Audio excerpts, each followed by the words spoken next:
Dear participants, dear panelists, good afternoon. We are about to start the work of our session. It's a traditional session aimed at the participants of Kazan Forum last year. A very successful session was held, headed by the chairman of Moscow State University, Viktor Sadovnichi. It featured a lot of famous people, and today we proceed with this work, with these activities.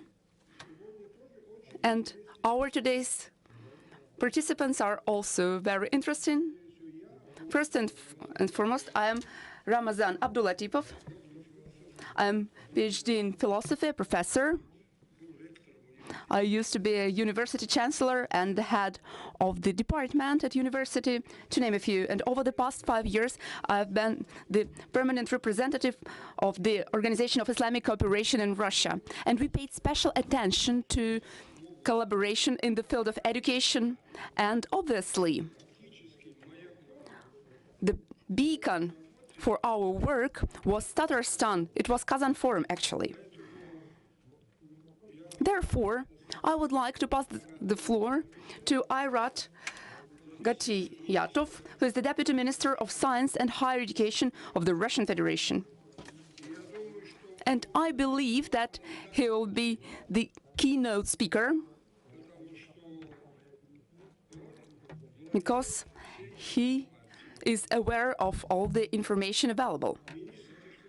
There will also be Minister of Technical Education of Libya, Faraj Khalil Salema.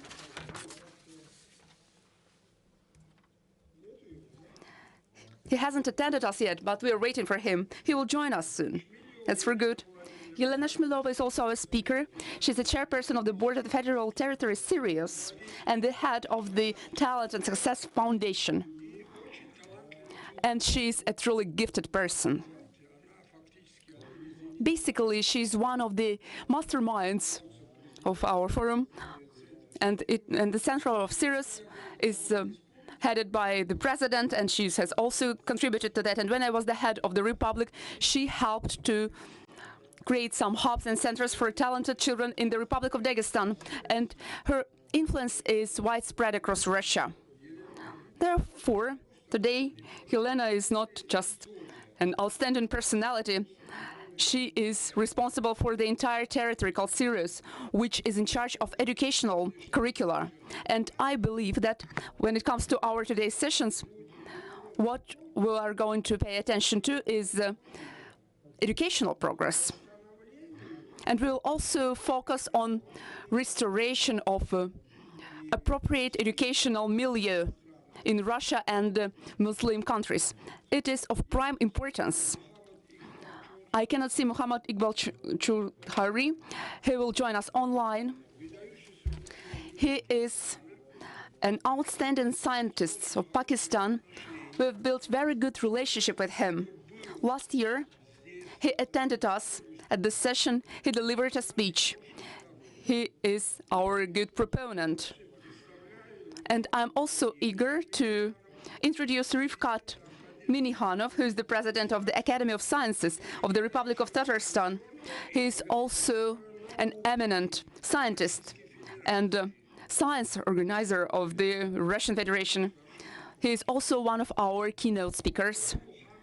Abdullah Mohammed Amur Al-Sarmi is also our speaker. He is the chairman of the Education and Research Committee of the State Council of the Sultanate of Oman. That's an alluring country. It is smart, and we are eager to listen to the speech of our guest. Timirhan Alishev is our speaker. He's the vice rector for international affairs of Kazan Federal University. You know, he is one of the most effective universities in Russia.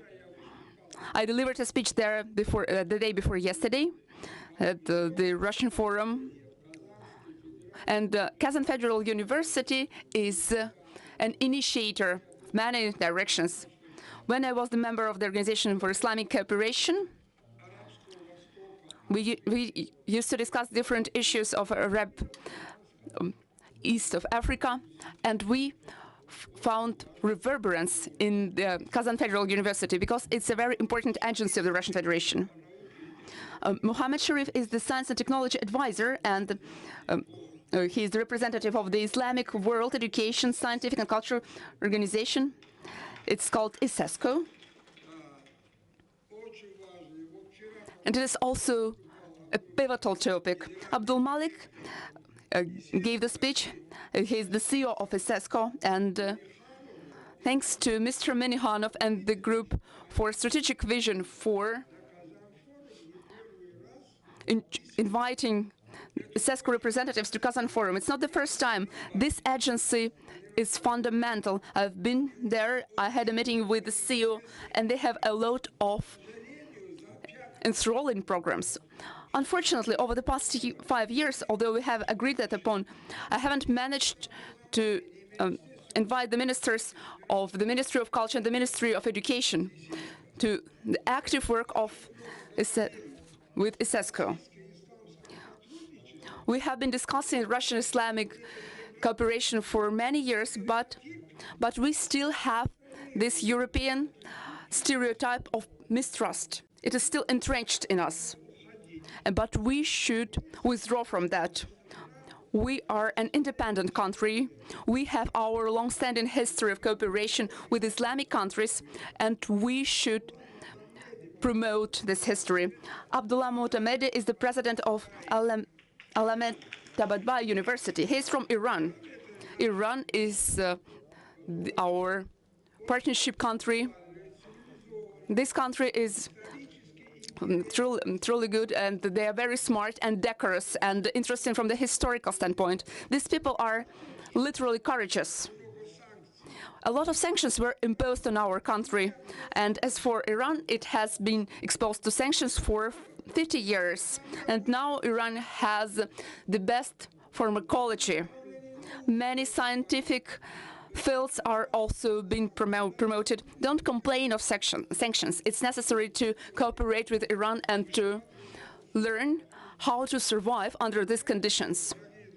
Therefore, dear friends, I would like to stress that Russia has immense traditions of cooperation with Muslim countries. In particular, I recalled that there were some emperors, Orthodox schools in Lebanon. They were established upon the initiative of Cherkasova. This happened in the 19th century, and it took us 60 years when the Soviet Russia initiated cooperation with the Muslim countries, and they have made a significant input to the Muslim countries when streamlining the science and education at the cutting-edge level. That's the Soviet Union. We have recently celebrated the 60th anniversary of the Declaration on Decolonization. And who initiated this declaration was the Soviet Russia. But sometimes we have this historic experience of the Soviet Union, but it is sometimes not considered to a certain extent.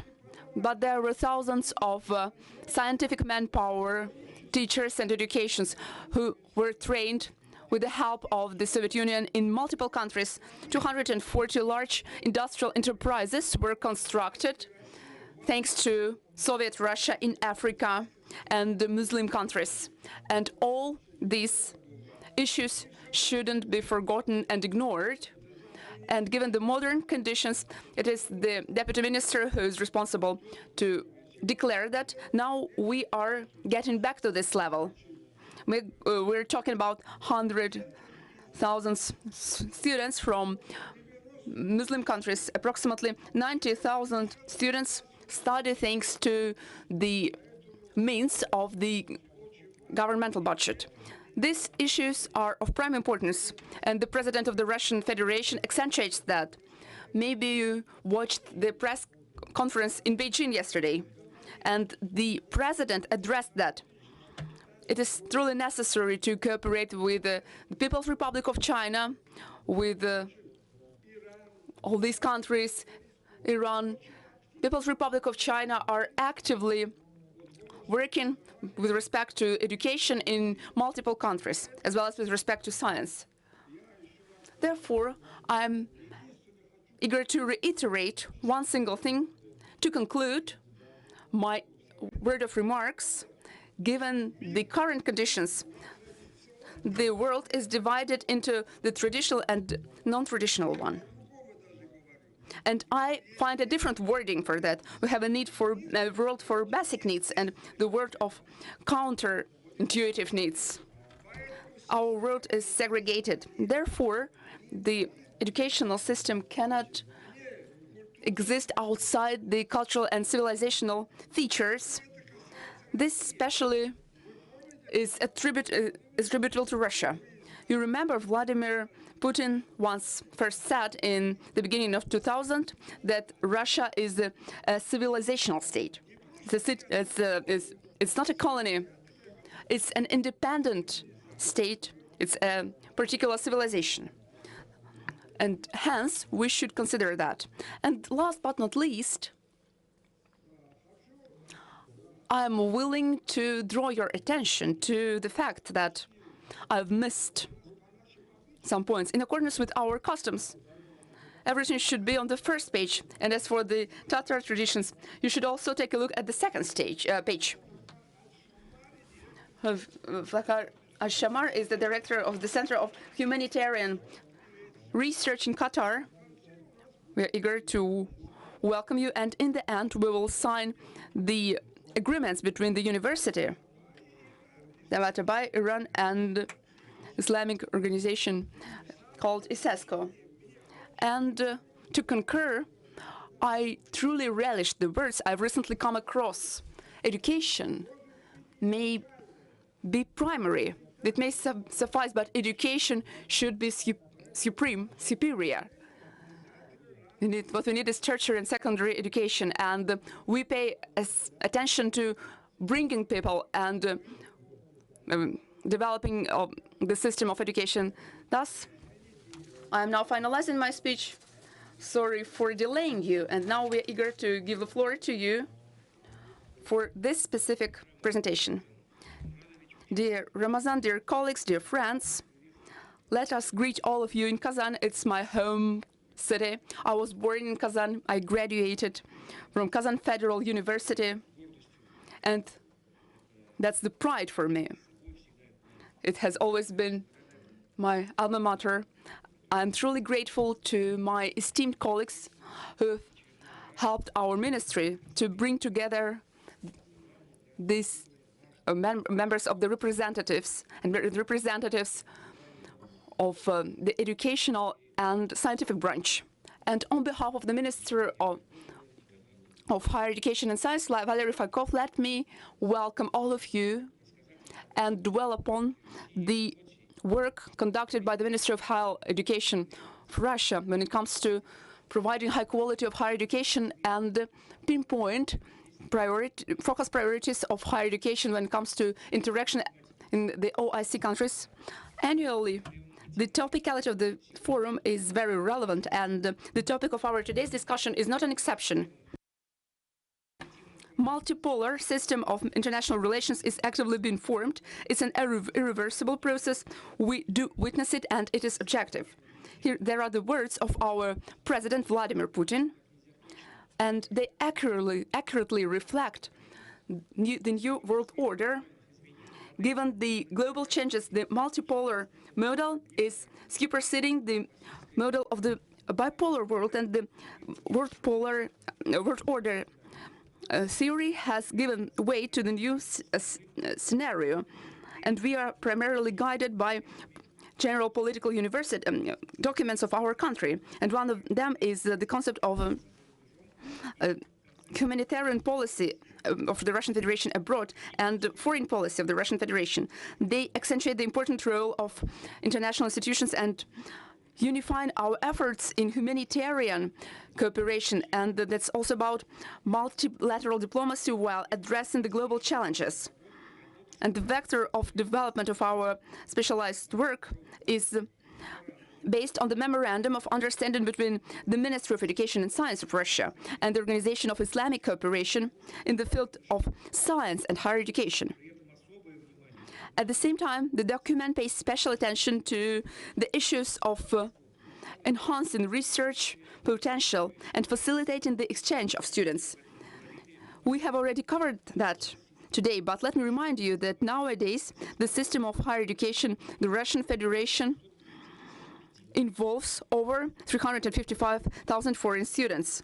They are studying in the Russian Federation, and almost 70% of them, namely 243 students, are those from OIC member states. And around 80,000 of them are studying at the expense of budgetary allocations. Meanwhile, according to the admission plan, in accordance with the quota established by the government of the Russian Federation, more than 10,000 quotas for the current academic year have been allocated for education of the citizens of the OIC member states this year. Compared to the last academic year, the quota has increased by almost 3,000 persons.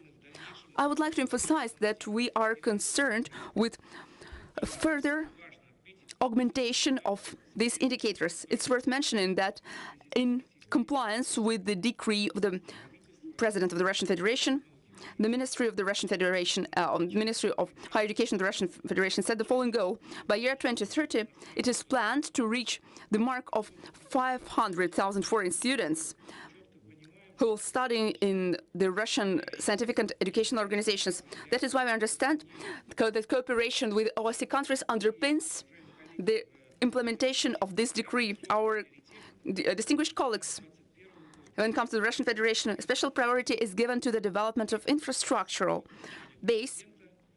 Since 2021, we have a special program initiated upon the ordinance of the President, and it was launched to create a network of university campuses.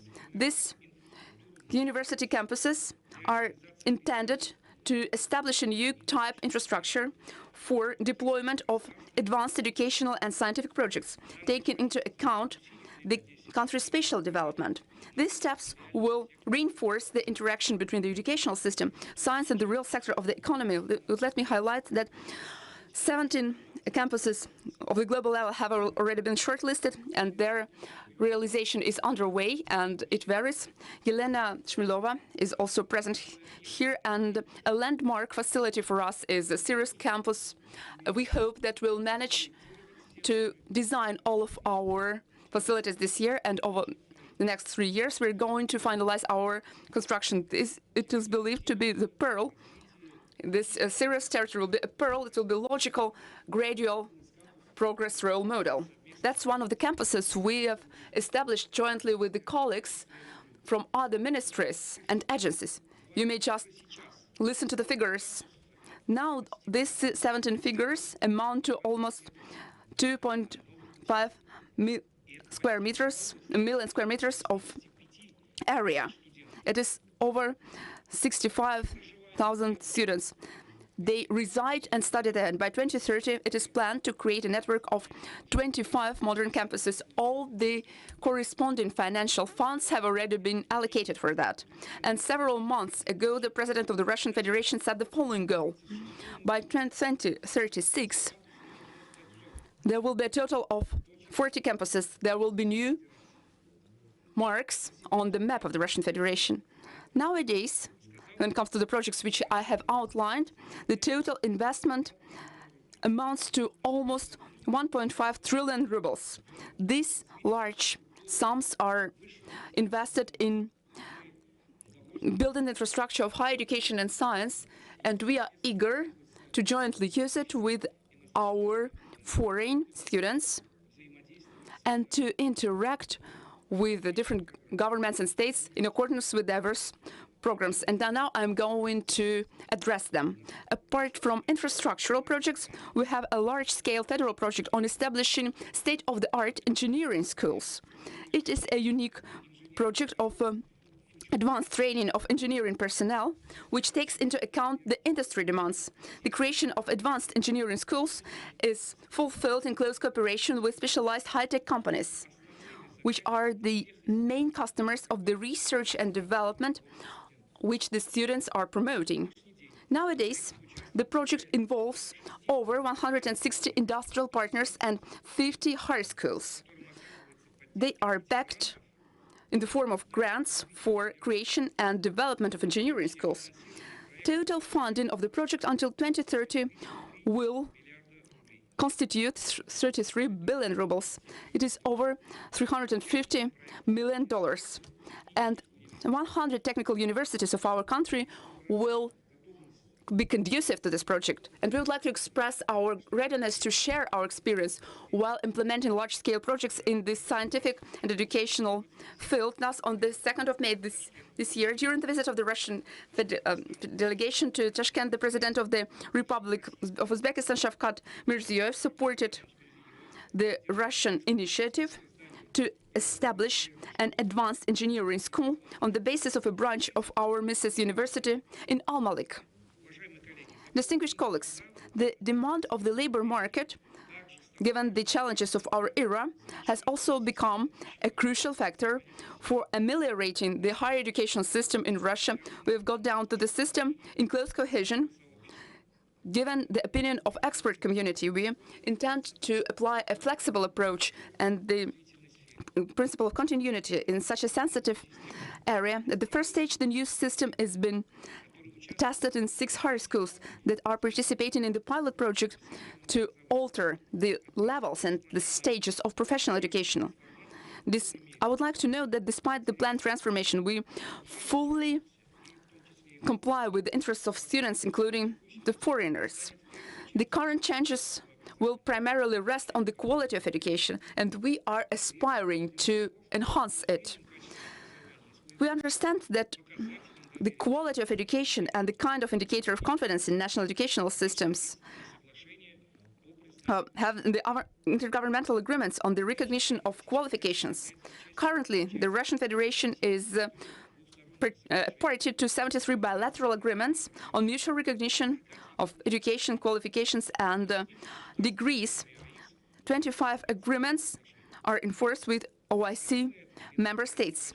Also, the Ministry of Education and Science, the Russian Federation, is continually working on the following issues. It is updating the bilateral legal framework with the countries of the Islamic world. In particular, intergovernmental and interdepartment agreements with the OSCE countries are being harmonized.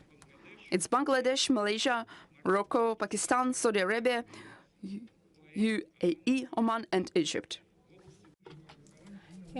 In terms of higher education and scientific research, additionally, we take steps in order to strengthen affiliates of Russian universities in other countries in order to provide access to high Russian education abroad and to help train the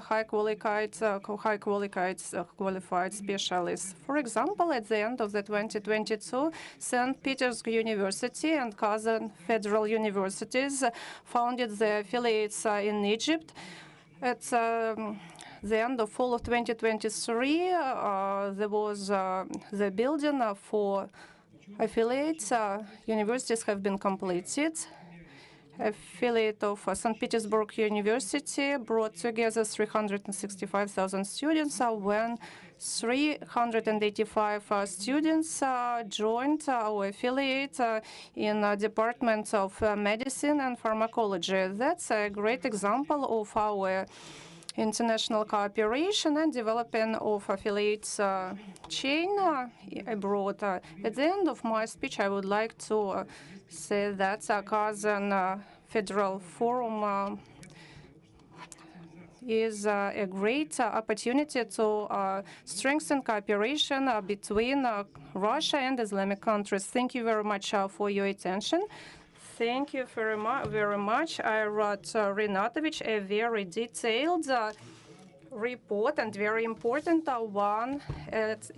Can serve as a great indicator for other speakers. At the same time, I would like to highlight things we certainly all know. We talk about economic cooperation of Russia with Islamic countries, but if we do not have competitive economies, we won't have any means for cooperation. So first of all, we have to think about that. And certainly we have to focus not only on number of foreign students that study here in Russia, but we should think about competitiveness of Russian education, about quality of Russian education. I work in humanitarian fields, and if we talk about the last grade at school, and when we see sometimes the level of some postgraduates, we could say they have similar knowledge, especially in humanitarian fields. We have lost a lot when we try to follow the Western model of education. We need to reshape our humanitarian education. So if you say, look at the books by culturology and so on, you could find the Fukuyama, Kissinger, Brzezinski, and other writers or propagandists of the Western mentality. What about our philosophers? And the very last thing I would like to say, there can't be a high-quality education without high level of basic texts. We stopped working on texts. We do not do any conspects, and that actually undermines the quality of our education. Elena Vladimirovna knows it very well because she tracks all these issues starting from school and so on. Now I'm very happy to give the floor to Elena Shmilova, who represents the Board of Federal Territory Sirius. Well, thank you very much, dear colleagues. I'm very pleased to be here in this esteemed audience. We all know that Russia today has been developing a very effective educational system in the world aimed at defining talent in each and every child.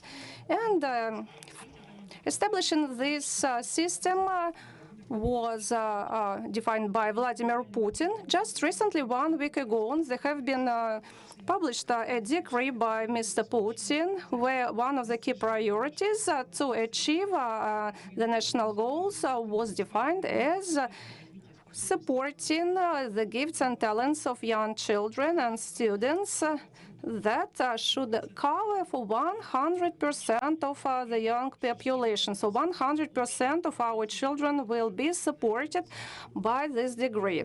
Therefore, our national system to define talents in children, it has been shaping for many years, and it shows amazing results. You see that Russian school children get very high ranks at international Olympic Games. You perhaps have heard about Galia Sharafedinova, who became the absolute winner of the 63 Mathematics Olympics, or Yakov Korobitsky, who ranked first on the 33 International Biology Olympics.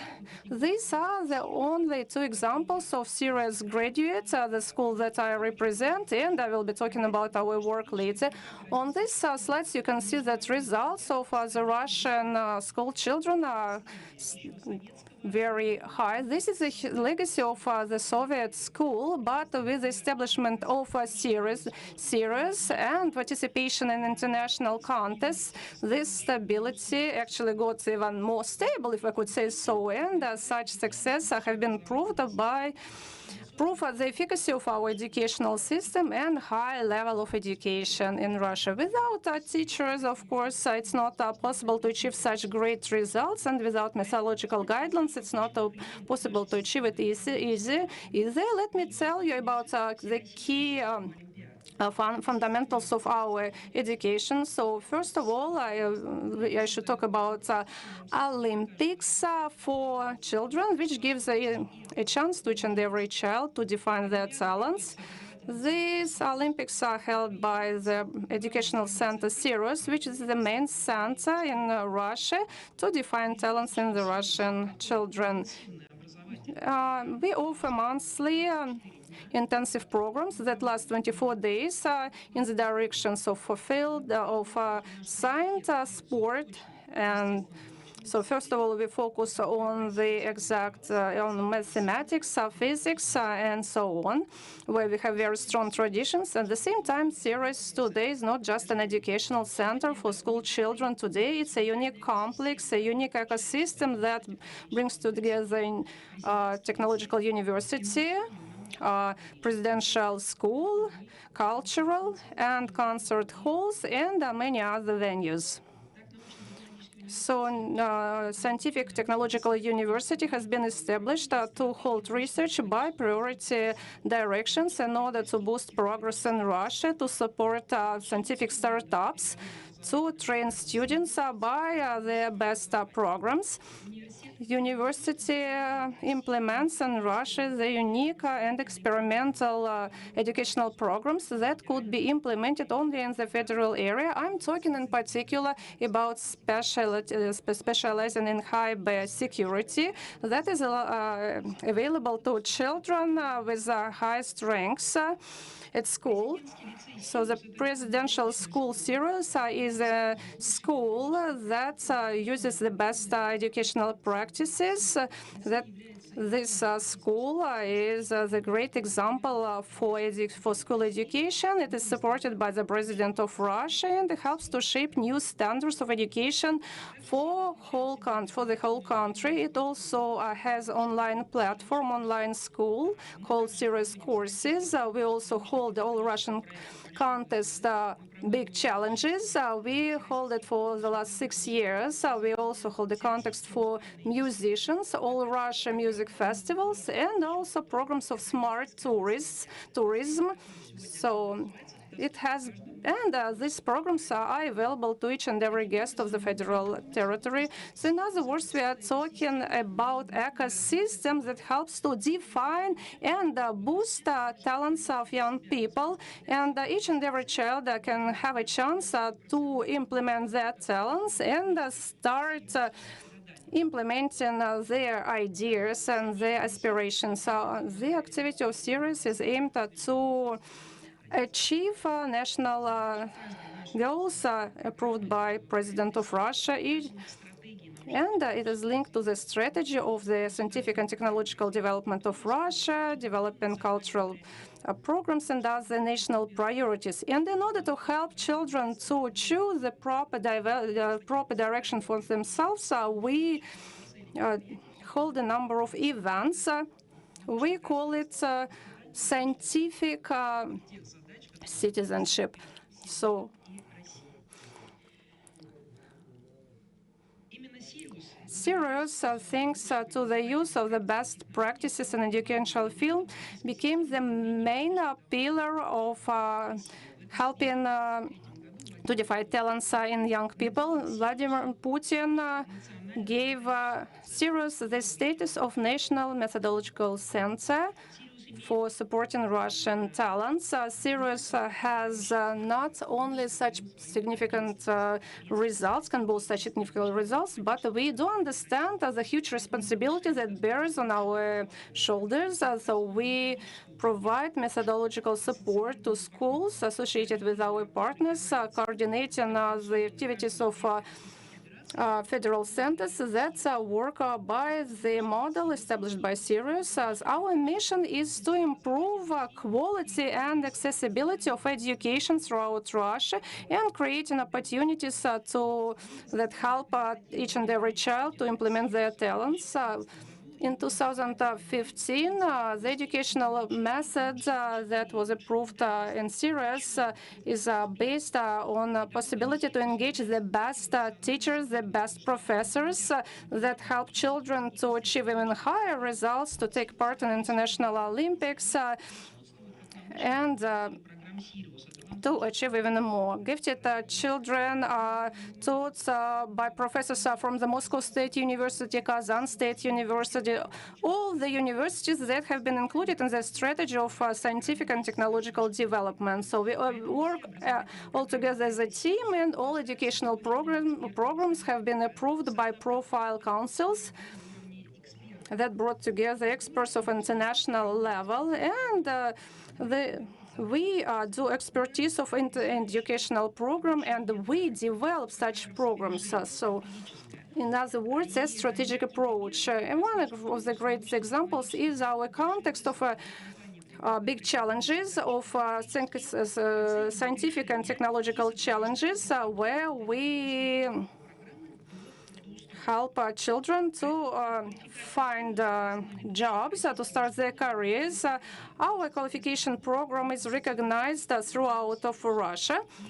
In Russia, there is no any other organization that could integrate a state-of-the-art training experience and shape new standards in the educational sphere. So we bear responsibility in front of Russian society, as well as the Educational Council headed by the President of Russian Federation. So we cover all levels of education,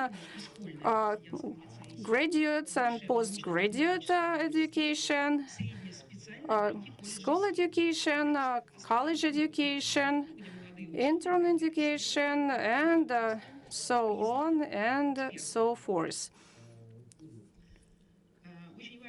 It's very important to remember that Sirius realizes a program to upgrade qualifications for teachers, trainers, professors, and so on.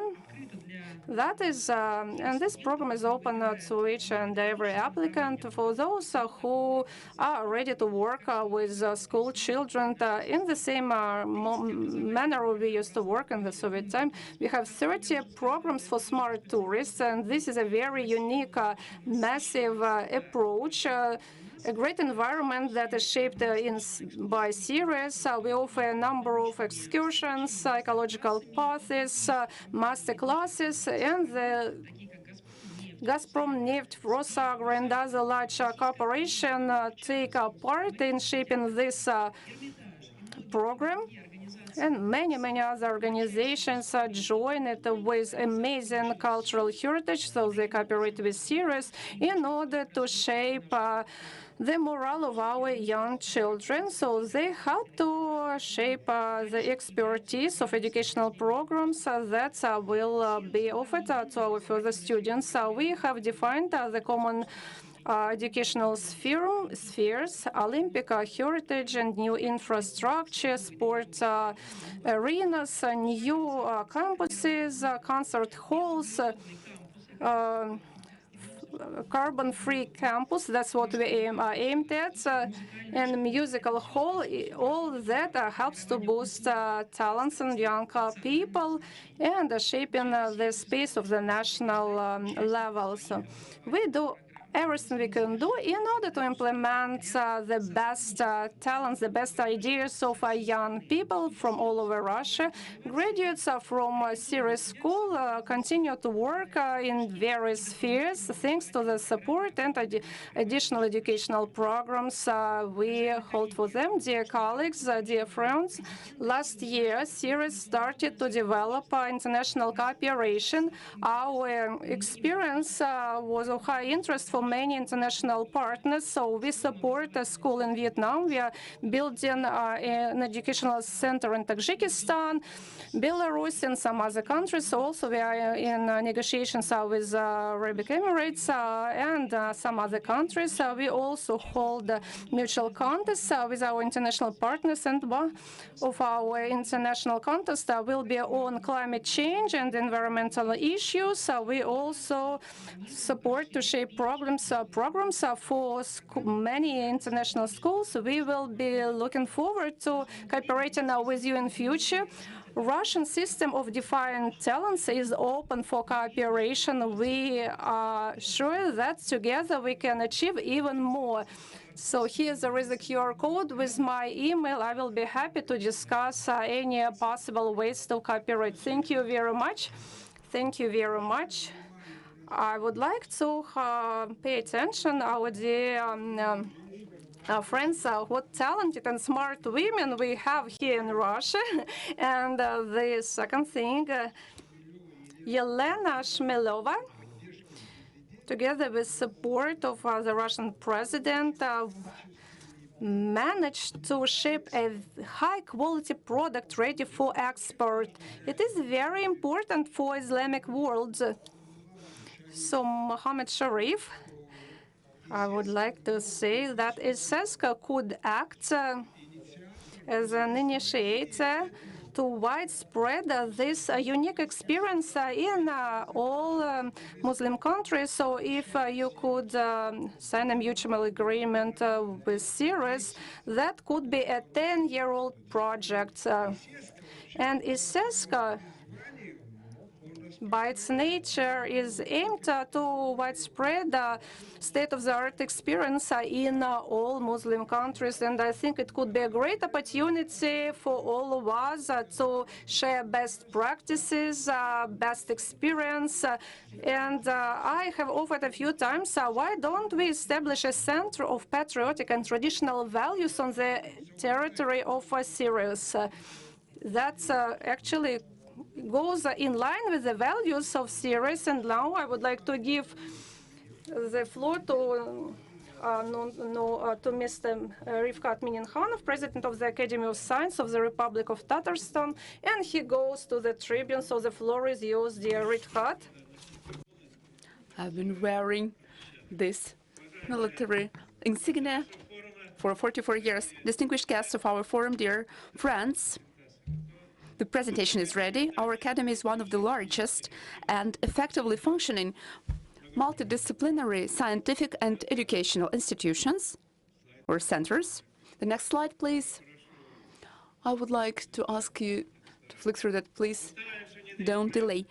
We try to introduce the project approach and making it end-to-end in our work under the guidance of the Academy members in cooperation with scientific organizations and industrial enterprises of Tatarstan. 34 projects of different scale of technological readiness are underway, including digital twins of transportation systems for creation of new samples of equipment under conditions of import substitution and re-engineering, a project on complex treatment of neurodegenerative diseases and neuroinjuries, development of optoelectronic sensors of methane and hydrogen for low carbon economy, knowledge-intensive technologies in energy and in engineering, development and implementation of multipurpose biostimulators for crop production. The Academy is traditionally have an advantage in social humanitarian projects. Given the new foreign policy conditions, the Academy's activities in the field of history and archaeology, art history, Islamic studies, sociology, regional studies, demography, Tatar philology are of prime importance for maintaining and strengthening the ethnic, cultural, interethnic and faith balance, peace and harmony in the region and in our country. The International Center for the Science of RAC in Eurasia has been established at the Academy of Sciences. This is an excellent example of interaction between leading academic and university research centers of Russia, such as Russia, China, Azerbaijan, Kazakhstan, Mongolia, and states. But that's not the only example. The Academy is actively backing and expanding international partnerships in all areas of its activities. Interaction with scientific institutions and organizations of China, Iran, Uzbekistan, Kazakhstan has been established. In March 2024, employees of the Academy attended the Istanbul International Summit on Technology and Software. In May, IT projects of the Academy were showcased at the Annual Investment Congress 2024 in Abu Dhabi. That's the last event. On May 14, the Academy of Sciences of the Republic of Tatarstan held an extended meeting of the Association of Regional Academies of Sciences, during which the presidents of 4 regional academies of sciences of Russia discussed the issues of cooperation in compliance with the previously concluded agreement. The Decade of Science and Technology, this 100th anniversary 300th anniversary of the Russian Academy of Sciences marked the following dates. Race of the Republic of Tatarstan declared the 24th year as the year of scientific and technological development.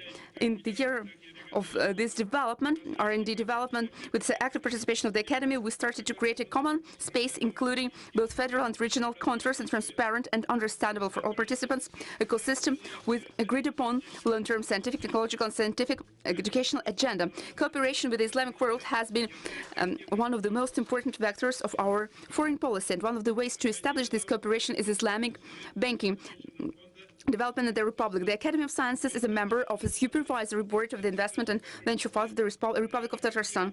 It has a rather large portfolio of real assets. Some of them are infrastructural. For instance, IDEA Technopark has a company portfolio focusing on sectors of chemical technologies, mechanical engineering, medicine, agro and biotechnologies. One of the priorities is mutual technology transfer. Thus, we are focused on cooperation with OIC countries and their technology clusters. Another full-scale portfolio of a company is called Ijara Leasing. It is developing instruments of partnership finance as well as federal experiment in Islamic finance. Ijara Leasing is working on boosting its portfolio. We witness this potential and are poised to consider partnership with the OIC countries and in terms of in terms of financing this company through Sukuk issuance mechanisms. We are also open to cooperation through this mechanism of endowment fund. Hopefully, we understand that project funding may be becoming extinct in some cases. In conclusion, I would like to invite you to take part in the Kazan Digital Week 2024 International Forum, which is annually held in Kazan, September. The forum has been conferred the federal status, and this platform will enable us to discuss topical issues of digital economy and scientific sessions and roundtables within the framework of 10 directions. I wish all of you and our nearest and dearest peace and prosperity, and let our countries prosper. Thank you for your kind attention, and now I would like to accompany the President of the Republic of Chechnya. Thank you very much. Please let me go. Thank you. Thank you very much. And I believe that both the presentation and the work of the Academy of Sciences of the Republic of Tatarstan testify to a striking case, a role model for science promotion at the regional level. That's the first tenet. As for the second tenet, why is Tatarstan that's successful in economic and other sectors? We appreciate the contribution of our scientists of the Republic of Tatarstan. And last but not least, I have observed that for many years, starting from being the rector of the university, we are fostering higher education at universities in accordance with Humboldt project. It dates back to the 19th century. He stated that a university should not only be concerned with education, but also with science. And given our today's paradigm, a university is also about implementation of what Mr. Minihano has mentioned here at the rostrum, and that's what is put into practice in Tatarstan. And leading American and British universities are hubs for developing their regions. We would like our Academy of Sciences and the Academies of Sciences of regions to be hubs for cutting-edge regional development and Russia on the whole. That's the mission we follow. In this case, our impact on the educational system of the world will also be solidified, Yes. If people witness positive experience, it will definitely be disseminated. And I would like to turn on my old friend, John Hari. He is our colleague from Pakistan. And let me highlight once again that he is one of managing directors of the Committee of Science and Higher Education and the chairman of the Education and Research Committee for the State and of the Council of Ministers of Pakistan and the venerable scientist of Pakistan. Dear friend, Muhammad Balchudhari, we would like to welcome you and we give the floor to you. Excellencies, honorable guests, distinguished speakers, members of the organizing committee, and participants. Ladies and gentlemen, Assalamu alaikum and good morning. I'm delighted to welcome you on behalf of COMSTEC, the Ministerial Standing Committee on Scientific and Technological Cooperation of the Organization of Islamic Cooperation, at the panel discussion entitled Topical Issues of Developing Cooperation in Science and Higher Education between Russia, our observer state, and Islamic countries in a multipolar world. Under the framework of the International Economic Forum, Russia Islamic World, Kazan Forum 2024. I wanted to be part of it and physically attend this meeting, but unfortunately, my other commitments stopped me to come. And for that, I regret, and I hope I am looking forward to meet you in the future. Ladies and gentlemen, in an era marked by globalization, interconnectedness, and rapid technological advancements, collaboration between nations has never been more critical than today. By coming together to harness our collective intellect and resources, we can tackle the challenges that our societies face today and thus pave way for a brighter future of generation to come. Ladies and gentlemen, in an era marked by globalization, interconnectedness, and rapid technological advancements, collaboration between nations has never been more critical and important as they are today. By coming together to harness our collective intellect and resources, we can tackle the challenges that our societies face, and they are enduring challenges, and thus pave the way for a brighter future for generations to come. Russia, their member state, and the Islamic countries share a rich history of scientific inquiry, academic achievements, and collaboration. From the groundbreaking discoveries of Muslim scholars during the Islamic Golden Age to Russia's pioneering contribution to fields such as space exploration and nuclear physics, our collective intellectual heritage is a testament to the power of human curiosity, ingenuity, and cooperation. At the heart of this potential, there is a series of topical issues that demand our attention, such as the need to foster cultural exchanges and understanding between the Islamic countries and Russia. By promoting dialogue and collaboration, we can transcend cultural barriers and cultivate an environment of mutual respect and appreciation. This, in turn, will lay the foundation for a fruitful scientific partnership and academic exchanges. Equally important is the need to facilitate academic exchange programs that promote cross-cultural learning and collaboration. I'm delighted to inform you that ComStack supports many such exchange programs for youth. In collaboration with key centers of excellence in OIC countries called ComStack Consortium of Excellence, we have awarded research fellowships for young researchers, scientists, and engineers in various STEM fields.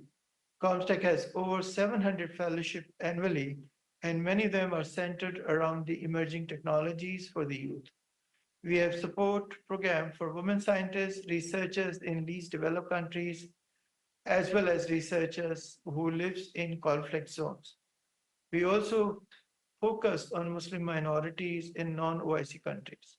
In this partnership, we were able to develop many important linkages with the international organizations like International Foundation of Science, International Center for Genetic Engineering and Biotechnology, various universities in UK, as well as SysTech, which is China Science and Technology Exchange Program.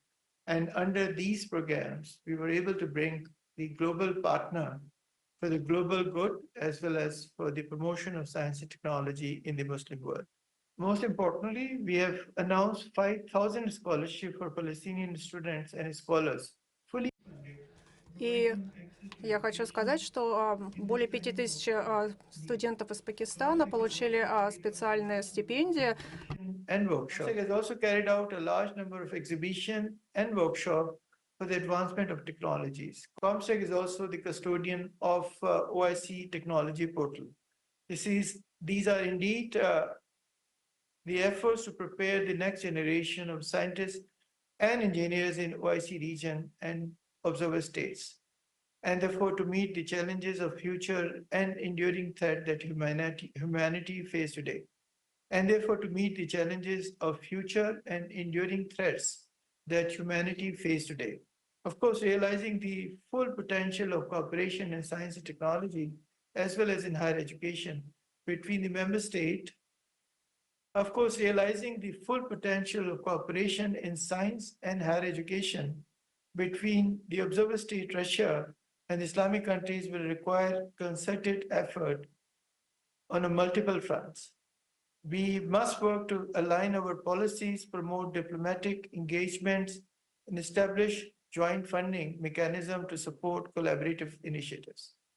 I believe this prestigious event will open new opportunities for project. I believe that I believe this prestigious event will open new opportunities for joint projects and collaboration. I'm also very pleased to learn that His Excellency, the Director General of ISSCO, is attending this very important event. He plays a very important role in promotion of science, technology, and education in the Muslim world, and we are very proud of our partnership with the ISSCO. We'd like to ensure that Comstech stands with all of you in your endeavor to excellence and cooperation for global common good. Thank you very much. Wassalamu alaikum wa rahmatullahi wa barakatuh.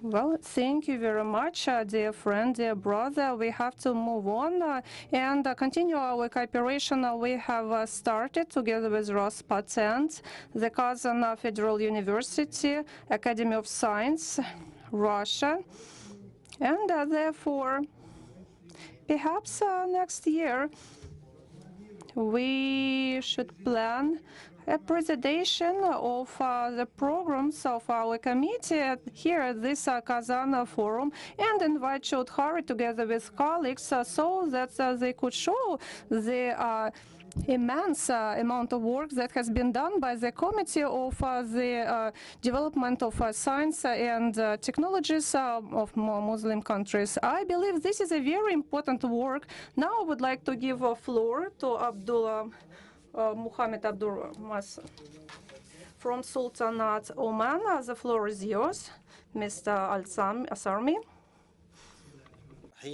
Good morning, everybody. Let me start first by shedding. Позвольте мне начать от того, чтобы рассказать.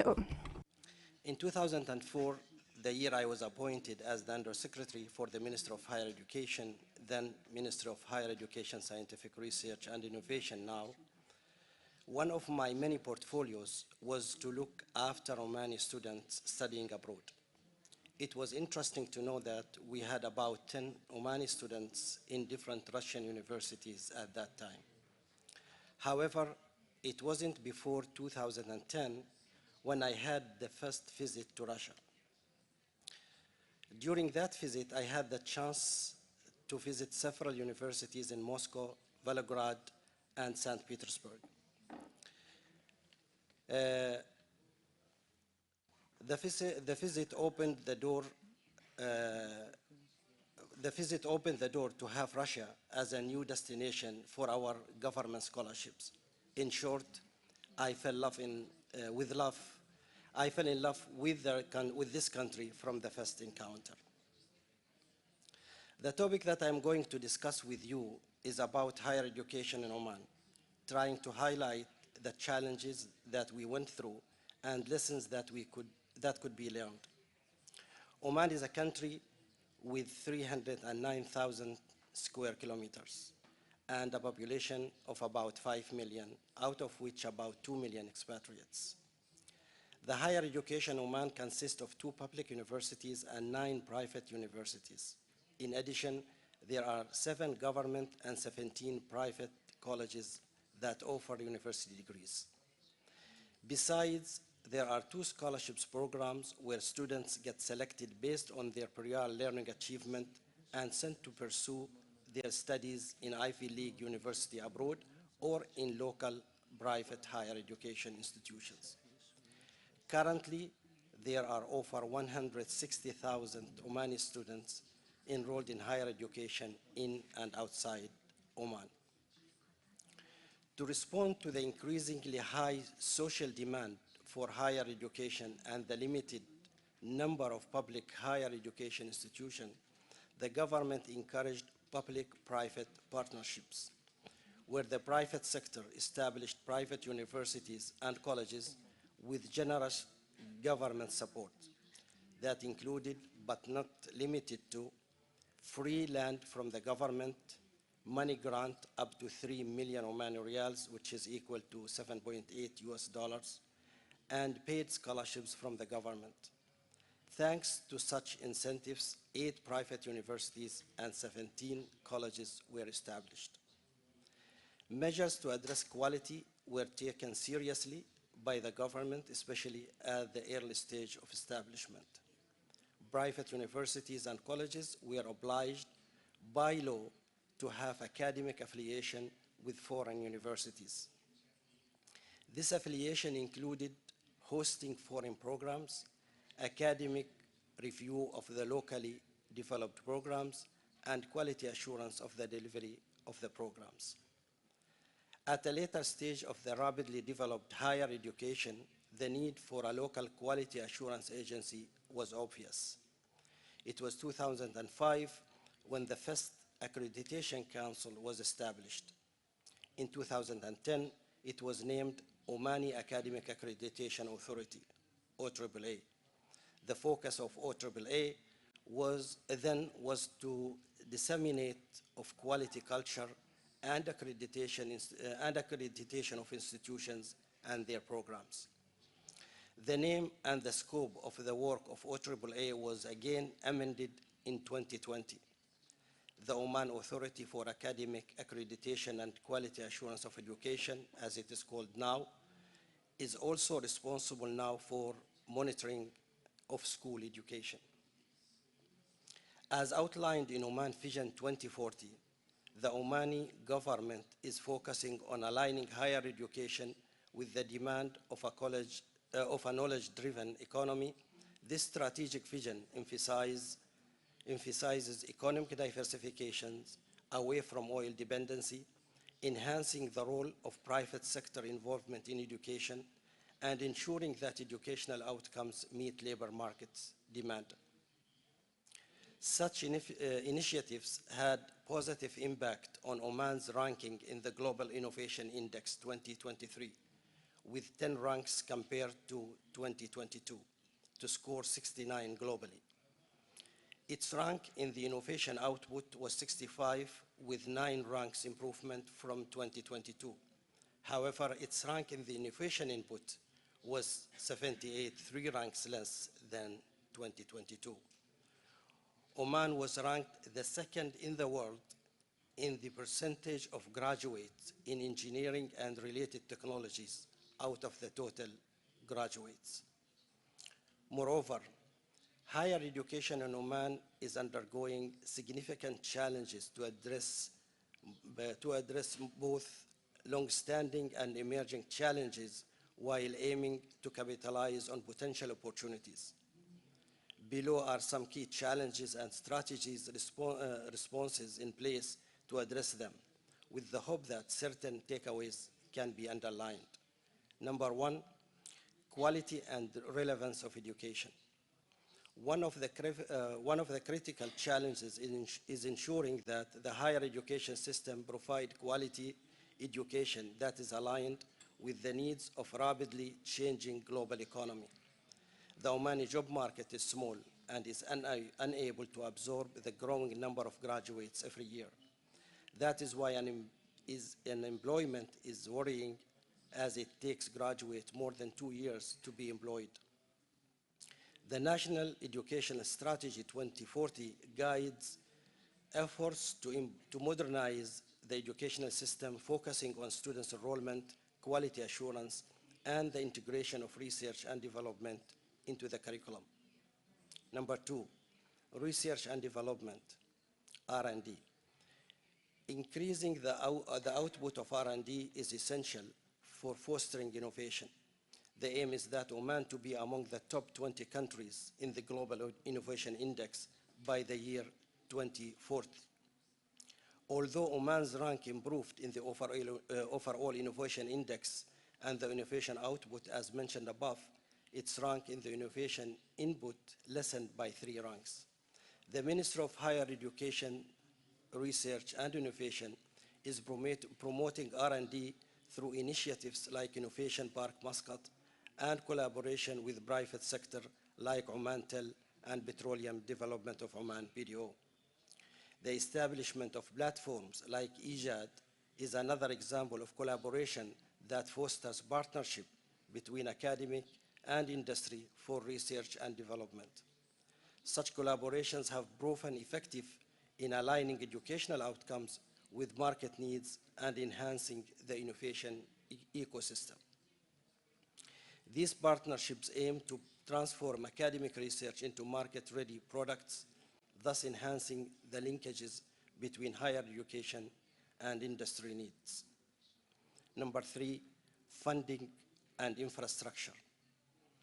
Public investment remains a cornerstone of Oman educational development, with significant funds allocated to expanding and enhancing educational facilities and services. For instance, the government's commitment included constructing new schools and enhancing existing higher education institution capabilities through technology upgrades and improved administrative practices. The total expenditure on education reached $3.2 billion, about 29% of the total expenditures on civil services and 5% of the GDP. Number 4, vocational training. There is a strong emphasis on vocational training to better prepare students to the workforce. This enforces that not only expanding technical and vocational education pathways, but also integrating these pathways into school education and the proper educational framework, allowing for smoother transition between different educational tracks. Finally, number 5, internationalization and global ranking. In its effort to elevate the international stature of Omani higher education institutions and making them more competitive and attractive globally, with the hope that Oman becomes a hub for quality higher education, Oman aims to place at least 3 of its higher education institutions in the top 300 of global university ranking by 2030. In conclusion, the government's strategic focus on leveraging education in general and higher education in particular to drive economic development is evident in the above initiatives.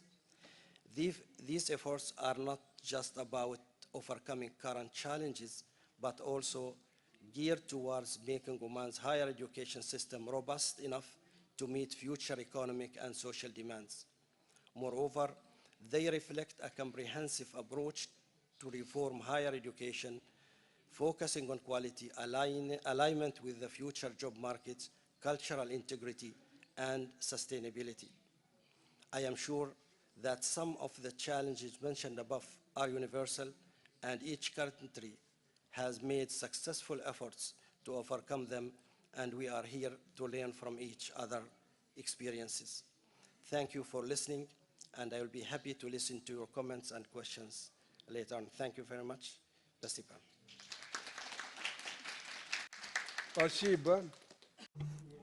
Well, thank you very much. A very detailed report.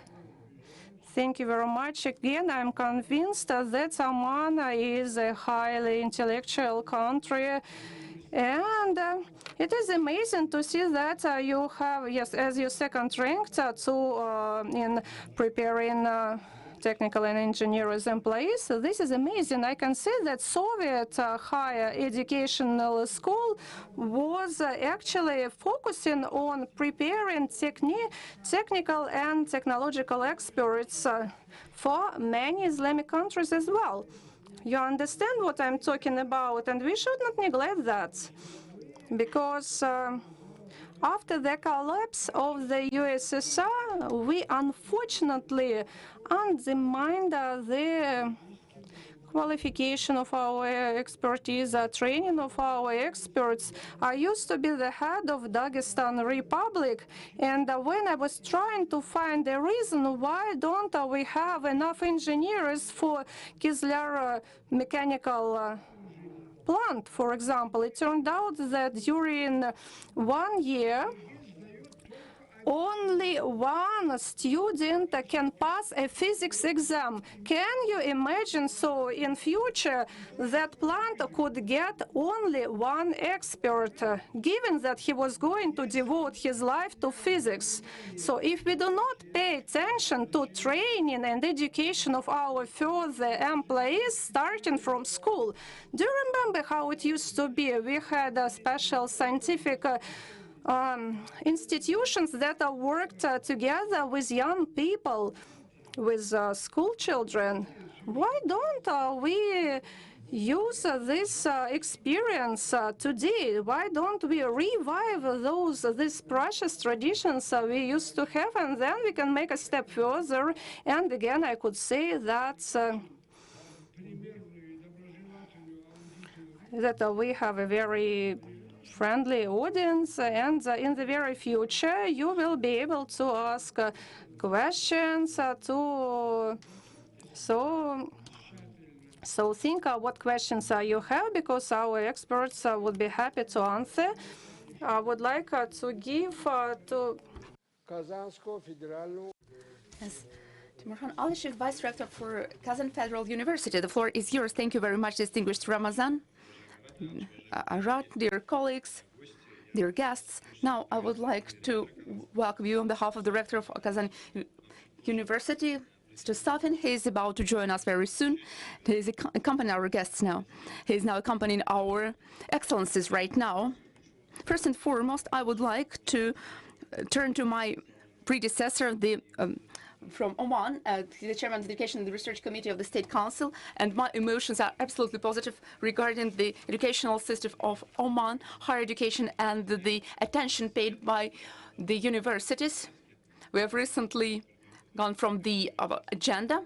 We have a very good partner of Sultan Qaboos University, and when it comes to oil and gas technologies, and they also facilitate arrangement of fellowships for guys who are studying the Arabic language. And we are in awe in terms of campus progress and the educational system of Oman, and governmental and private universities, and public and private universities. That's my acknowledgement. I would like to highlight that Kazan Federal University is one of the higher schools which is boosting progress with Islamic countries. That's one of the key missions of Kazan State University. It underpins it. You know that this topic is related to Oriental science, and it dates back to Kazan, and then it was expedited in other leading higher schools of our country. And today, some of the initiatives of Kazan University have already been voiced, and I would like to mention that flagship projects are the following ones. If our colleagues move on towards the slides, our flagship projects are the branches which we have opened in the countries which are member states of the OIC. I mean the branch in Egypt. It was established in December 2023, together with the St. Petersburg Federal University, and now the manpower training is underway together with our investors. And in October 2023, the decree of the President of the Arab Republic of Egypt was adopted on establishing a branch of the Federal Kazan University. 385 students are studying medicine there, but we are also now implementing the projects related to AI, and then there will be an academic year when they will be enrolled in the field of digital technologies. And one more representative branch is based in the Republic of Uzbekistan. It is also a very interesting project which is underway starting from 2021, and this year the the ordinance of the President of the Republic of Uzbekistan was also passed, and a lot of universities are now involved there, and 600 students are getting education there in 9 educational fields. There are 2 academic grades, and this academic process is boosted in Jizaki city. It is located between Tashkent and Samarkand, and that's the representative branch of Kazan Federal University. And here are the outposts of Kazan Federal Universities in Islamic countries when it comes to cooperation, and they are sort of cooperation hubs. And I would also like to mention that the Presidium also accommodates the rector of the Almaty University. We are actively making progress with Iran. We have approximately 1,500 Iranian students in Kazan University, and in June 2023 we established the Center of Testing the Expert Review in Russian Russian language of Kazan University, which is supported by our partners and colleagues. We are very happy to further sign the agreement, which signifies our further development, and so far approximately 220 agreements have been signed with Iranian universities. We also conduct Olympic contest, which is very popular in Iran, and it enables our colleagues to get Rossотрудничество quota in different fields. I would like to mention that Comstack and ISESC organizations have been mentioned multiple times, and they are our partners, and Muhammad Chukhari has taken part in a lot of Kazan forums. He has arrived here. He hasn't been here for 2 years, but hopefully he'll come here for the next time. He has a video recording, and we have an agreement, and we are now working in terms of academic mobility.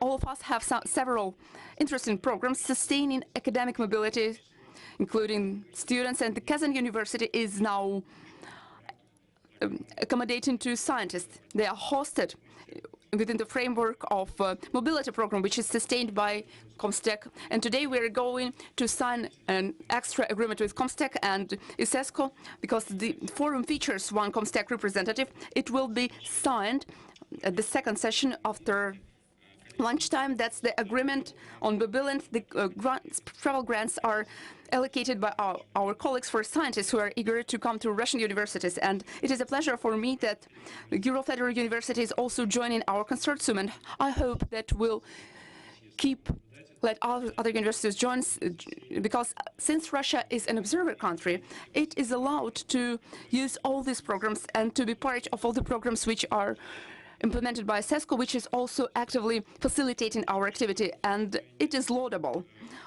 As for the period after lunch, we are going to announce the contest findings and outcomes which are implemented with the Center of the Organization of Islamic Cooperation Research and Research. That's the first time when the center has arranged this project together with the Russian university. They are funding the projects, namely the Iranian part of the project, which is announced for the contest, and the Kazan Federal University is funding the Russian part of the project, which is also be part of the contest, and 5 projects which have been mutually supported by the Iranian Center and Kazan Federal University will have the results, and they will be announced after lunch, and it is also commendable. And let me also note that Kazan Federal University is launching Lobachevsky Academic Mobility Program the other day, and Kazan Federal University is hosting scientists from all countries of the world, primarily from friendly countries, for 6 to 12 months in order to let them work in our laboratories. I mean, the laboratories of Kazan University in priority fields such as humanitarian fields, and that's a so-called call.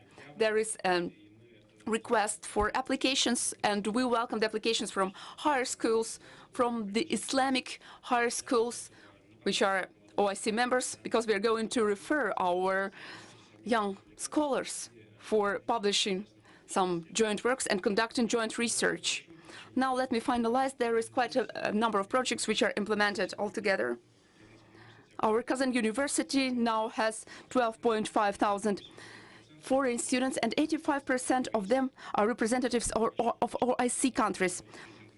Guinea-Bissau president has recently come here. Tatarstan has no commercial or trade cooperation with this country, but there are 3 students who greeted the president of this country, and they are also part of the OIC, and it was a pleasure for him. This cooperation is organized with multiple countries, and I believe that we'll keep fostering it. And Kazan Forum platform is an excellent place for this cooperation. Thank you very much for your kind attention. Thank you. Thank you. Kazan University. Now I remember our compatriot, Kazenbek. He has been to Kazan University, and he is the founder of Russian Oriental Science. He was a teacher to Lev Tolstoy, and he established the Department of Oriental Science at St. Petersburg University. Therefore, that's kind of a good tradition which are pursued by Kazan University. Thus, the rector and others get greetings and good wishes. And now, our next speaker will be Mohammed Sharif, who is the Science and Technology Advisor of the Islamic World Educational, Scientific and Cultural Organization in terms of educational, scientific and cultural issues. And he is the ISESCO representative.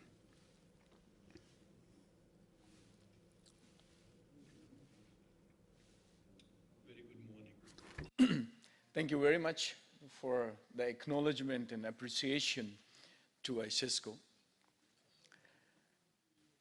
Ladies and gentlemen, Excellencies, very good morning. It is an absolute pleasure to be here today, this morning, and to represent ISESCO, the Islamic World Educational, Scientific and Cultural Organization, which represents 53 countries around the globe. We have started this journey, which is really filled with innovation, passion, and I would say relentless pursuit of groundbreaking ideas. What I like in the title in today's the topic, the cooperation of OIC countries and Russia in the development of science in multipolar order. I like this, the last one. As it's been mentioned a couple of times, excuse me, the cooperation. I would like to mention that the cooperation, before the cooperation, it comes the communication. Communication through outreach and networking, which is estimated like $26 billion market around the globe at this moment. ISESCO is collaborating with several entities, the countries. I would say the 90%, the excellencies sitting on this stage, they are already in collaboration and a cooperation with Islamic World Educational, Scientific and Cultural Organization. Starting from Oman or Iran, we have our regional office in Tehran. And in a couple of days, the Excellency, the Director General, is going to meet the President of Iran.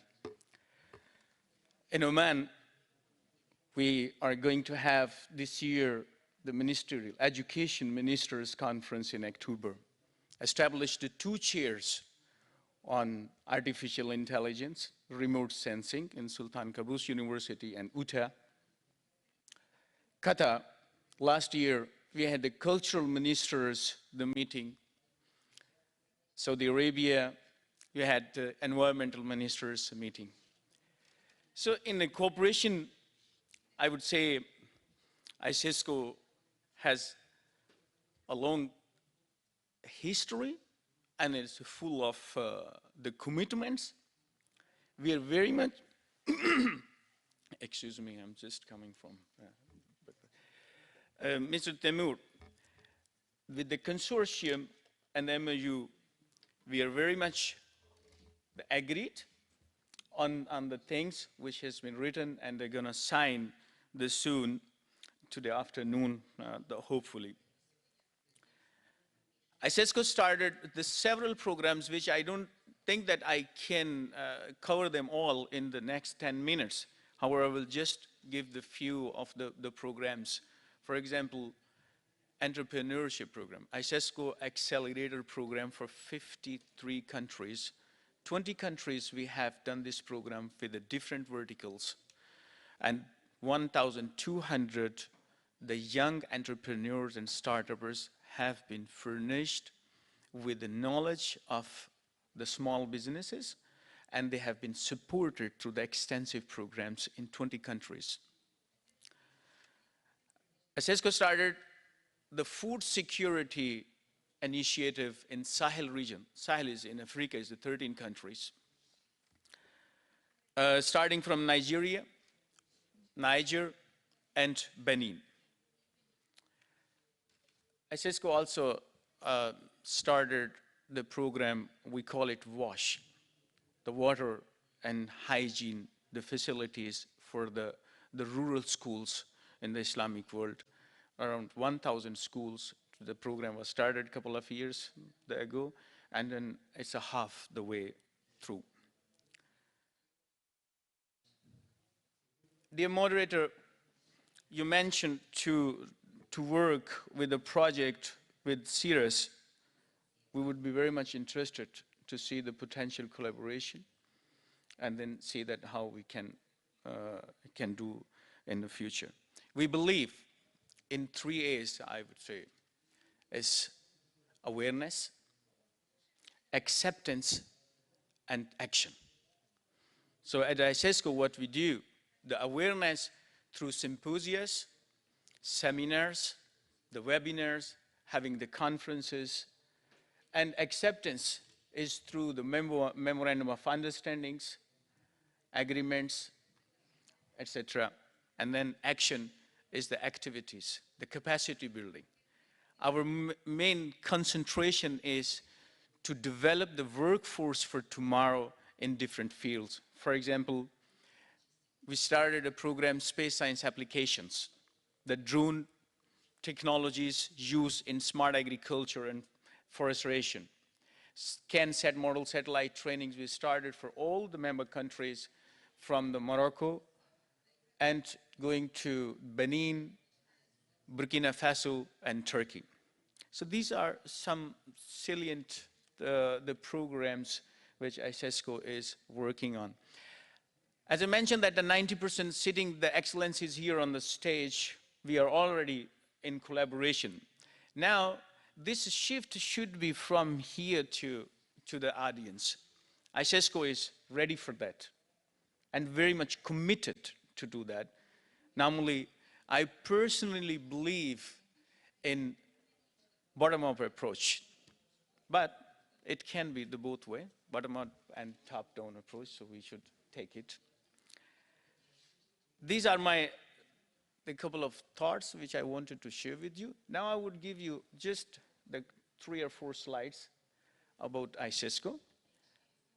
ISESCO is, as from the name, you can just have an idea, it is a UNESCO of Islamic world, headquartered in Morocco, with the different centers. We have the regional center, as I mentioned, in Tehran, Baku, Azerbaijan, and Sharjah. And around 13 to 15 centers, we have the specialized centers in different countries of Africa and Asia. Established in 1982, we have 5 core sectors. It's education, science and innovation. Now we call it science and environment. Social human sciences, culture and communication, partnership and international cooperation. If you see, our presence is in 4 regions. In Africa, 17 countries are the member. In Arab region, 21. In Asia, 14, and 2 in Latin America is Suriname and Guyana. Our priorities are the women, youth, and children. I would stop here on this slide. So ISESCO has organized, held hundreds of thousands of activities and programs in the last 42 years. 5,000 events, the training sessions, specialized meetings, symposia, workshops, conferences. 1,000+ books have been translated, published, containing 3,500 around studies and research grants. Then another salient feature, I would say, is, or important feature of ISESCO is ISESCO every year proclaim 2 to 3 cities in the Islamic world as a capital culture of Islamic world. Я прошу прощения. Yep. Очень I'm done. Sorry very much. Thank you very much. When it comes to this presentation, it may be shown to our audience and they will familiarize themselves with it on their own, because that's the background information which is available on the internet. And let us now concur, because we do not stick, unfortunately, to the time limit. The time limited. Thank you very much for giving me this time and opportunity, and my apologies if I have gone over the time. So this is about the ISESCO. We are here. We have the booth at, in the Pavilion 2, and we would like to invite you to visit us there to have the more information and the more detailed information about the programs. Thank you very much for your kind attention. شكرا جزيلا. Masalama. All right. So we have here a representative of Iran, Abdullah Mutamedov, who is Abdullah Mutamedi, president of Islamic Tabati University. And given that Iran has been under sanctions for so many years, if I could possibly ask you to reduce your speech a little bit due to the fact that we are lagging behind the time.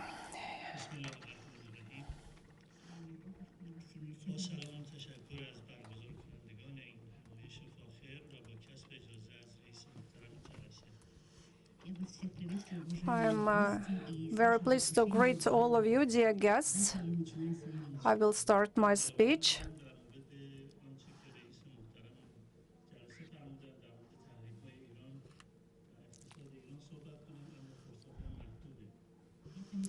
I certainly would like to, I could talk about sanctions, but unfortunately we don't have time, so we will skip that part.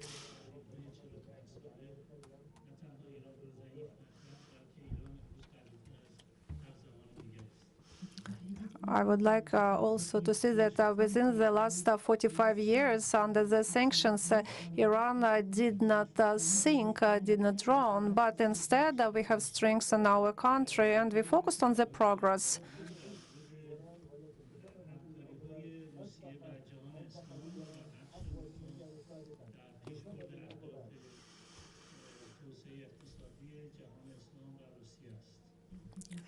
So today I would like to tell you about our cooperation with the Islamic world and with Russia as well, and the important part that Russia plays in this cooperation.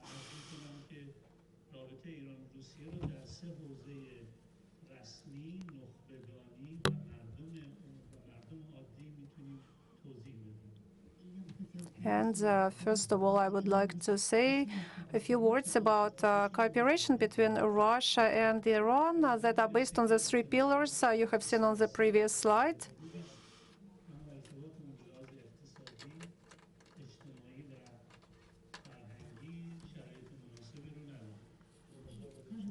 And it might seem that our relationship develop profoundly in the political sphere, but as for social and cultural relationship, they are not developing that productively. So why does it happen? There are 3 reasons behind that.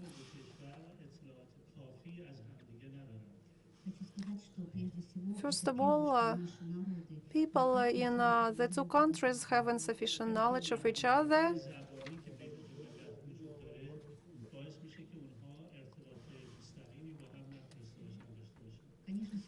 Certainly, there is a language barrier between the two nations that prevents our nations to learn better about each other. And unfortunately, there is some negative experience we have had in the past.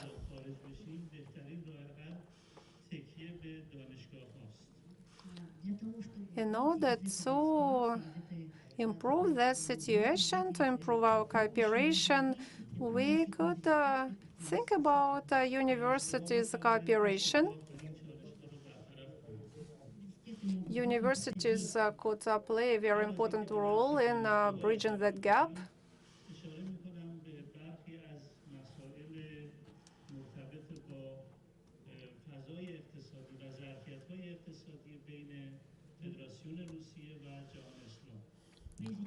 And before I start talk about scientific cooperation, a few words about our partnership with the Russian Federation in the best interest of Islamic world.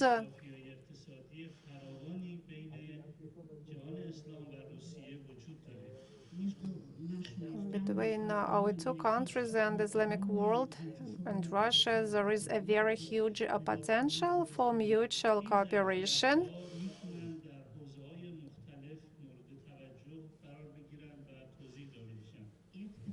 And that potential could be regards to many spheres and industries.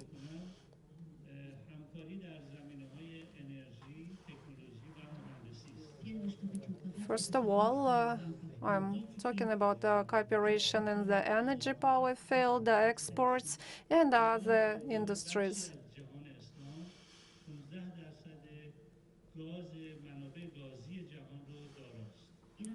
Iran, first of all, holds about 15% of the world's gas reserves.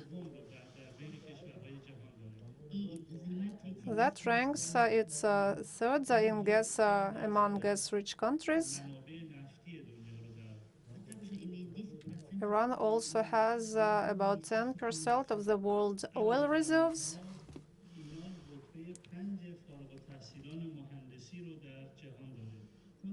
Besides, Iran has a fifth position in terms of engineering graduates. And that is a great possibility for collaboration.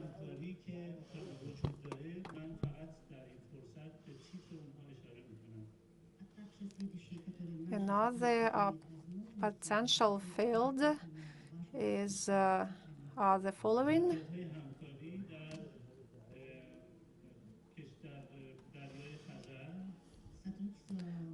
I'm talking about cooperation in the Caspian region, in Caspian Sea region.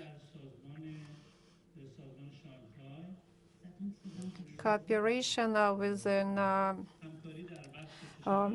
Beijing Cooperation Organization, cooperation in agricultural sector,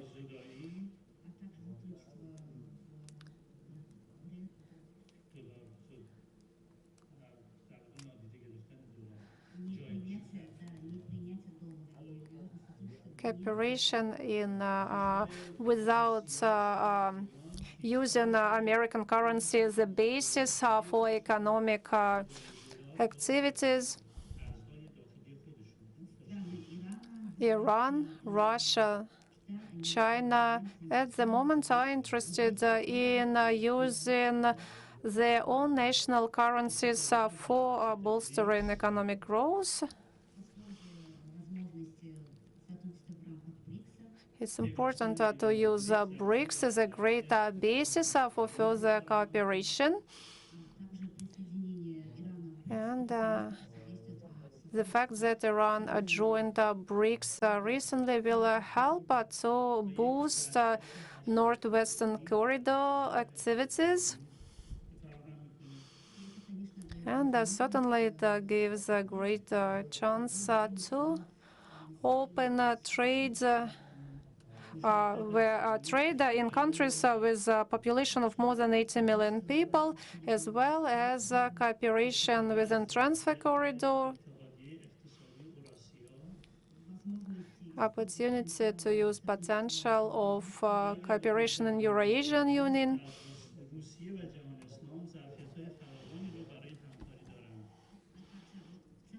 Overall, I would like to say that Russia and Iran have great opportunities for collaboration in each and every field and industry.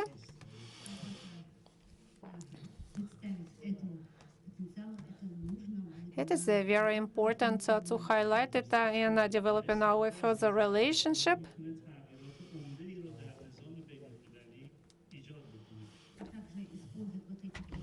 And use these opportunities in the changing the world global situation.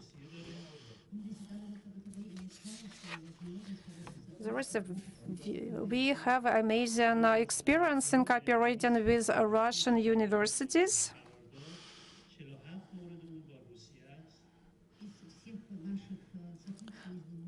Out of all our joint programs, most of educational programs are done among Iranian and Russian universities.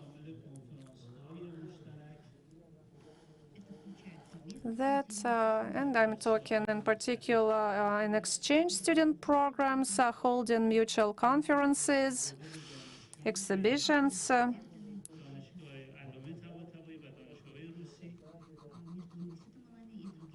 Between our university and exchange programs between our university in particular and many other universities as well.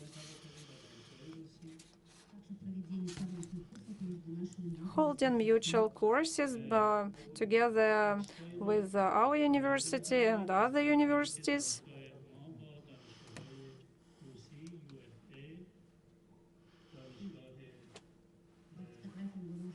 By these pictures mark cooperation between our university and many Russian universities, in particular Kazan Federal University.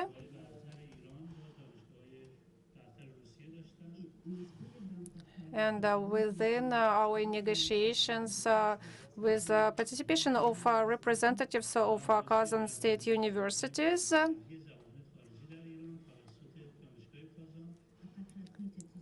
we also participated in the launching a Russian language center together with the Kazan Federal University, as well as holding a number of courses and master classes by professors from Kazan Federal University. Thank you very much. Thank you. Thank you for this great opportunity to be part of this session. Wish you all a very productive day. And certainly a very interesting report. Thank you very much. Now I would like to give the floor to Qatar, and I would like to give the floor to Naif Nahar Al-Shamari, Director of the Center of Human and Social Science, Ibn Khaldun.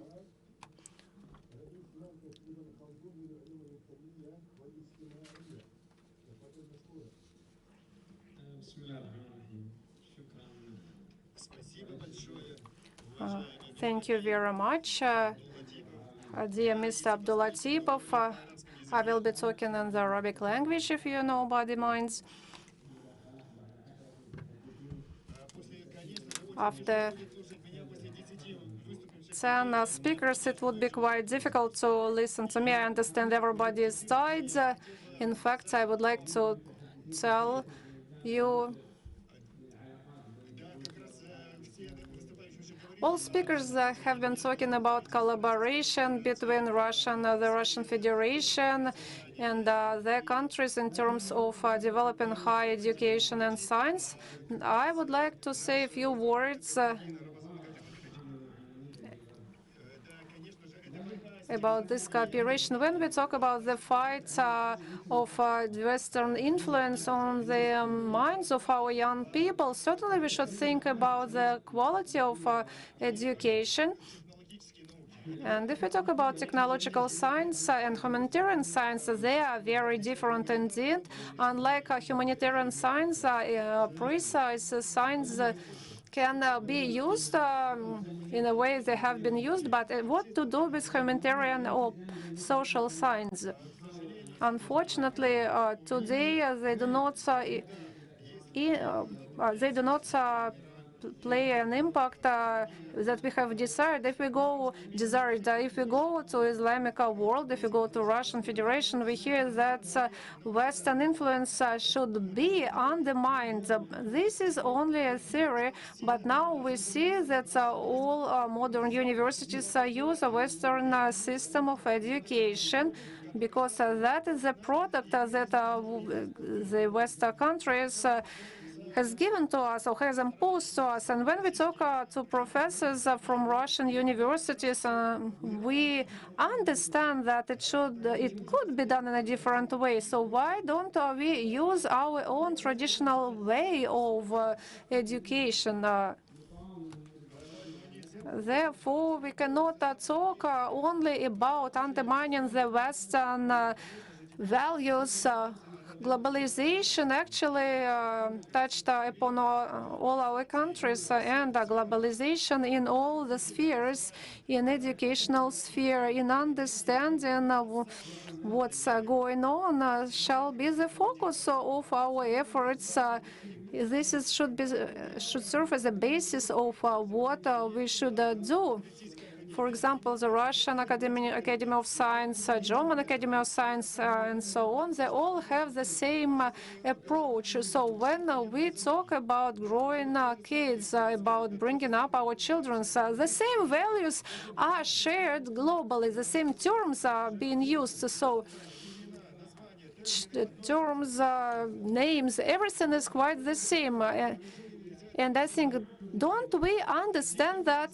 And Russian universities, when I hear about the activities of Russian universities, and when I see that they use their own terms, I feel very pleased. I see that Russian society is trying to act differently, and certainly efforts that are being paid by Iran in particular in protecting their position is absolutely outstanding. But we see that even in Iran, some Western ideas are still perceived. In Qatar, we have signed a number of agreements with other Islamic universities. But again, we see that we get back to the Western technologies of education, and this is the problem of globalization. But we need to develop our own mechanism of education, our own guidelines, in order to fight Western influence, and certainly all those Western ideas that are being spread all over the world. We should think what we could do about it. I'm sorry for my very frank position, but this is a reality we have to fight. And certainly when Mr. Ramadan said a few times that bringing up children is very important, of course, it is very important. Because when people graduate from universities, they're expected to have certain values. But if we do not instill those values in children, what we can expect from those, who are going to, get to the market? Regrettably, our Arab universities lack education, but it's just an educational process without nurturing others and raising people. Not only should we talk about that, it's just an empty word. We should apply this upbringing tenets during the educational process, and therefore this idea is the following one. Those who say that they lack morality in humanitarian sciences, in humanities, they don't understand that when we talk about our culture, who can focus on them. We deceive ourselves at our universities. And therefore, obviously, not only do we establish our mindset, but we also cherish it and we safeguard it. And how can we resolve this problem? We need our workshops on restoring what has happened in Iran and in Russia. There are some new problems in the Russian society. There are some new phenomena which are appearing, and new terms are emerging as well. We lack knowledge about the Russian society till now. Therefore, here are the same names which we have been hearing at all the universities all the time, and all these humanities, as well as social sciences, are to be boosted and harnessed. Now, regrettably, in Qatar and in some other countries, we have hundreds of students who study social and humanitarian fields, but the political scientists who graduate are not aware of solving political, social and humanitarian problems because they lack upbringing in this field. All that is related to globalization has already been mentioned. I've been to Moscow. I was there 2 days ago, and what may be opposed to globalization? We need tangible tools for eradicating globalization. In the area of humanitarian and social sciences, and the problems we are encountering and discussing are the following ones. Despite the fact that we are engaged in many projects in Russia and the Islamic world, we have such a lot of international events. But we always hear the news about Western countries, from the Philippines. The Philippines is a small country based in the Asia-Pacific region, where dozens, thousands of research is conducted. It is called the Philippine psychology. Or Iranian, where is Iranian Islamic psychology, I wonder? When we witness that in these large countries, we understand that a lot of efforts are put, but there is no result given. And we should be frank and sincere. And all these meetings which are held contribute to the establishment of our own agency which will combat globalization. We're also manufacturing our in-house projects in this field in terms of these sciences, and that is why the terms which we are using in humanitarian and social sciences, the following ones. If we apply the Western terms, how can we counteract the Western mindset? Sorry for delaying you. Thank you very much for your kind attention. Thank you. Thank you. Thank you. Thank you, Nahar. It is an important and relevant speech. That's the final one. It is of prime importance. You know, we are primarily the representatives of the Muslim world, but it hasn't been set free from the repercussions of the Western colonial system. You know, this colonial dependence was projected onto the Russian Federation until over 30 years by Western countries, and we are still hostages of this outdated European colonial system. It was making progress for 500 years. It's our food for thought, and our young and promising friend from Qatar has mentioned that. And I think that the Ministry of Higher Education of our country should urgently arrange a convocation or an international forum of our countries. It will be dedicated to enhancing humanitarian education and updating humanitarian education in our countries. We cannot still be hostages of the liberal old colonial system and ideas. Therefore, I would like to express my gratitude to all the participants, and I would like to state that we have spanned all the levels of education, science, and cooperation, starting from the federal and regional ones, and in multiple countries. And especially participation of Syria has reinforced our session, and it has increased its usefulness. We would like to express our gratitude to Kazan Federal University, which is a beacon or a benchmark. It has been a beacon for 200 years now. Thank you, and now it's time to sign the agreements, as far as I know. Am I right? Yes, you may announce it. Ladies and gentlemen, we start the ceremony of signing the memorandum of higher education. Kazan Приволжье Federal University, the Islamic Republic of Iran. Ceremony begins of Memorandum of Understanding between the Federal State Autonomous Educational Institution of Higher Education Kazan-Volga Region Federal University and Alamet Tabatabai University of Islamic Republic of Iran.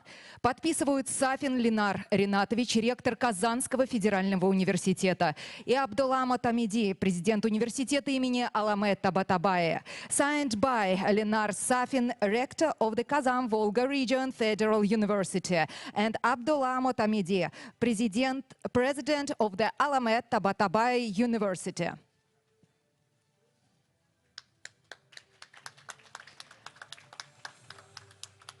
Memorandum подписан. The memorandum was signed. Поздравляем. Congratulations.